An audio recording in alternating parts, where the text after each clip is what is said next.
Excellencies, ladies and gentlemen, I would like to congratulate the Disaster Management Initiatives and Convergence Society, along with India's National Disaster Management Authority and the National Institute of Disaster Management, on organizing the 5th World Congress on Disaster Management. I would like to commend Dr. S. Ananda Babu and his team at DMICS for the organization of this World Congress.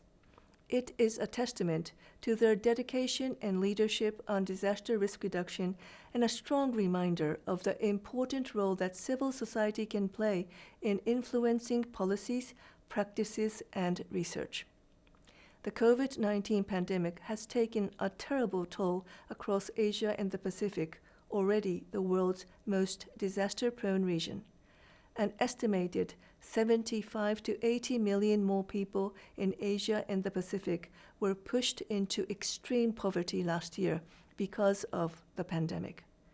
As poverty and inequality increase, vulnerability to disaster risk also increases. We can only assume that these people are also suffering disproportionately from the slew of climate-related disasters that have impacted the region over the last 2 years.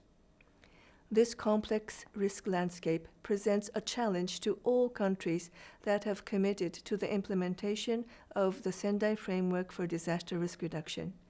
The 3 priorities of the World Congress, harnessing technology, increasing finance, and enhancing capacity, are all key to the successful reduction of risk and disaster losses.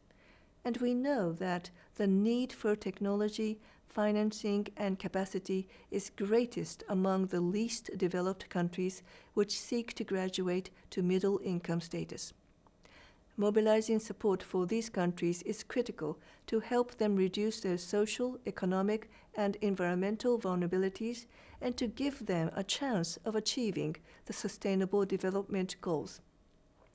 UNDRR's recent report on international cooperation in disaster risk reduction shows that very little of disaster-related official development assistance is being spent on protecting development from disasters. Only 50 cents from every $100 goes towards disaster risk reduction, and the rest goes to response and recovery from disasters.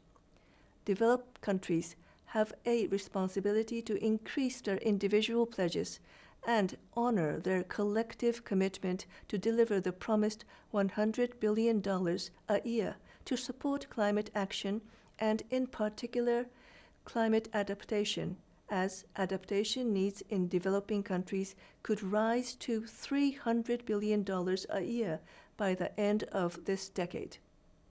As we embark on the midterm review of the implementation of the Sendai Framework, which will be concluded in 2023, all countries and stakeholders will be invited to take stock of their progress in reducing their disaster losses and to identify the challenges that lie ahead. I would like to ask you all to partake in this important review process in coordination with your respective national counterparts. In ending, I would like to wish you a successful Congress, and I hope you will all join us next year in Bali, Indonesia, for the Global Platform for Disaster Risk Reduction. Thank you very much.